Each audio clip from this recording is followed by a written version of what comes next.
Et on va analyser le tout avec Georges. Salut, Georges. Salut, Véronique. Commençons par la guerre commerciale entre les États-Unis et le Canada. On apprend ce matin que Washington prépare sûrement une réponse à la réplique. Oui, ça, c'est pas surprenant parce qu'on sait que les Américains nous en veulent déjà d'avoir osé répliquer à leur salve tarifaire. Ce qui est intéressant, c'est que Donald Trump a quand même menacé de nouveaux droits de douane sur l'automobile en janvier 2027. On sait que notre réplique ne rentrera en vigueur que le 8 septembre. Il y a une course contre la montre ici et une fenêtre quand même pour retourner à la table de négociation, éventuellement pour trouver un accord sans que les choses s'aggravent encore davantage. Donc, juste garder ça en tête, les Américains n'ont pas annoncé quelque chose tout de suite. Donc, manifestement, il y a un désir de relancer les discussions. Là, ce qui est intéressant, toutefois, c'est est-ce que Mark Carney parvient à garder l'unité canadienne intègre, entière, jusqu'à ce point-là. Danielle Smith est quand même sortie pour dire qu'elle voulait, elle, un retour à la table de négociation. Et c'est pas clair que toutes les provinces ont la même ambition de tolérer le choc qui vient si on continue dans cette direction-là. Et qu'en dis-tu, toi, qu'en penses-tu? Il doit donc, Mark Carney, s'entretenir avec chacun pour parler, pour justifier sa réponse? La question qui se pose, là, c'est qu'aujourd'hui, on réplique aux Américains. Il y a peut-être un impératif politique de la part de Mark Carney de répliquer. On sait que les Canadiens, le public canadien, ne voulait plus faire de concessions. La question qui va se poser, c'est comment est-ce qu'on réplique? Est-ce qu'on se saisit, par exemple, de l'opportunité de la crise pour mettre en place des mesures sur lesquelles on était reculé? Pensez, par exemple, à la tentative de réguler les géants du numérique. Au lieu de répliquer tarif contre tarif, comme ce qu'on fait en ce moment, pourquoi est-ce qu'on ne saisirait pas l'opportunité de mieux contrôler les Netflix, Facebook, Google de ce monde? Rappelons quand même, Véronique, qu'on ne peut toujours pas partager de nouvelles sur Facebook. Là, il y a une fenêtre d'opportunité ici. Est-ce qu'on saisit ça? Autre question très importante. Est-ce que cette crise-là va nous offrir, et c'est un peu ce que les conservateurs fédéraux veulent, l'opportunité de repenser comment on gère l'économie canadienne?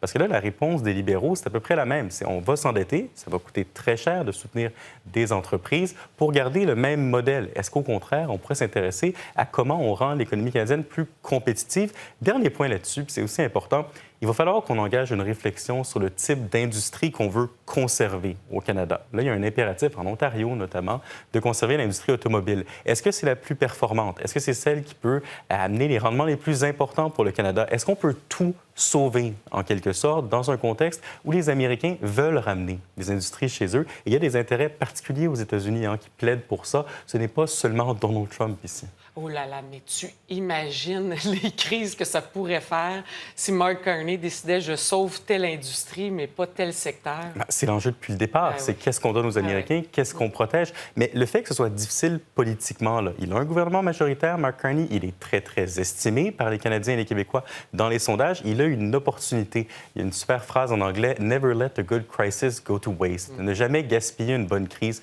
Là, il y a une crise, il y a une opportunité. Est-ce qu'on fait ce qu'on faisait depuis les dernières années ou au contraire, on change de cap? Et là, ce qui est compliqué, c'est cette position-là, changer de cap, elle est très peu audible dans l'unité actuelle. Moi, à mon avis, il faudrait qu'on puisse y réfléchir plus fortement. Christine Fréchette n'a pas caché que pour elle, il ne fallait pas répondre dollar pour dollar. Paul Saint-Pierre Plamondon, lui, a dit que ça pourrait être très dommageable pour le Québec. Qu'en dis-tu? Mais certainement que ça pourrait être très dommageable parce que tout ce qu'on disait des droits de douane pour les Américains, c'est vrai pour nous aussi. Et à la différence de la première vague tarifaire américaine, là, ce sont directement nos PME qui n'ont pas toujours les liquidités, les marges de manœuvre, le temps de s'adapter. Et donc, oui, si ces contre-tarifs-là entrent en vigueur, ils vont faire mal à l'économie québécoise, mais aussi aux consommateurs québécois qui vont devoir payer plus cher parfois pour des produits. Et dans certains cas, il n'y a pas nécessairement de remplacement moins cher. Donc ça, il faut être clair là-dessus.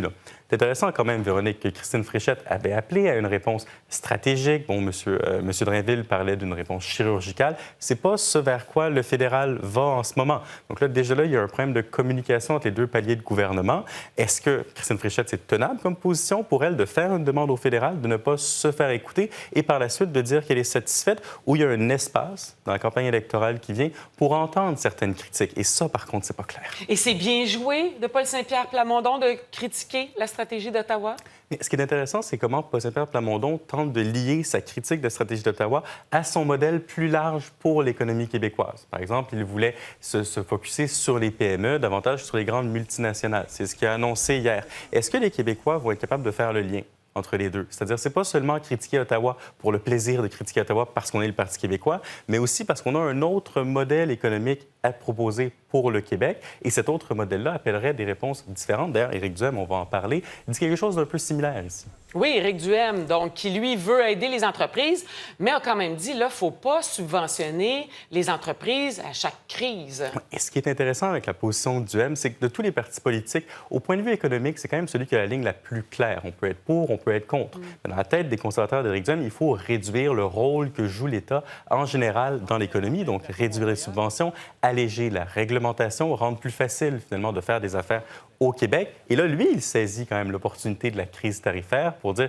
écoutez, il ne faut pas garder les entreprises zombies en quelque sorte. Il faut accepter le choc et mettre en œuvre de nouvelles politiques. Est-ce que ça va résonner avec les électeurs?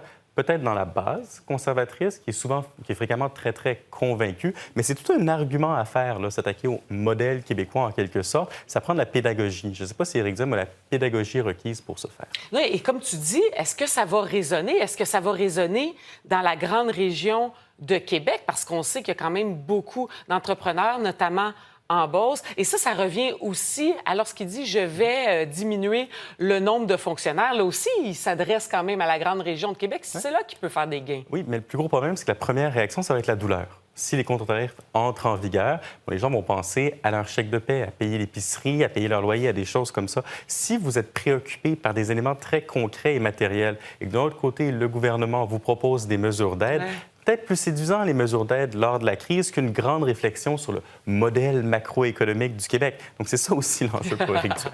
Bon, en terminant, donc l'annonce officielle de la candidature de Geneviève Peterson, c'est ce matin. Elle a publié une lettre. Elle répond d'ailleurs à ses détracteurs, parce qu'on sait que sur les réseaux sociaux, quand même, il y a eu beaucoup de critiques. Ouais, j'ai lu la lettre et il y a deux choses qu'elle fait dedans qui m'ont surpris. D'abord, elle revient sur le bilan de la CAQ, alors que la stratégie de campagne de la CAQ en ce moment, c'est quand même de faire oublier son bilan. Je ne sais pas si stratégiquement, c'est la meilleure chose.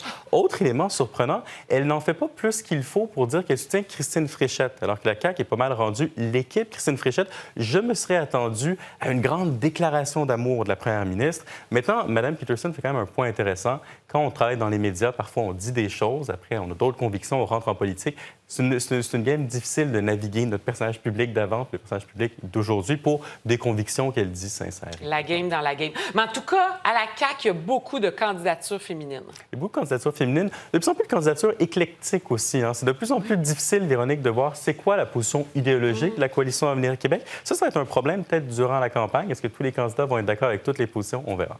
Merci, Georges. À Bonne journée, demain. Véronique.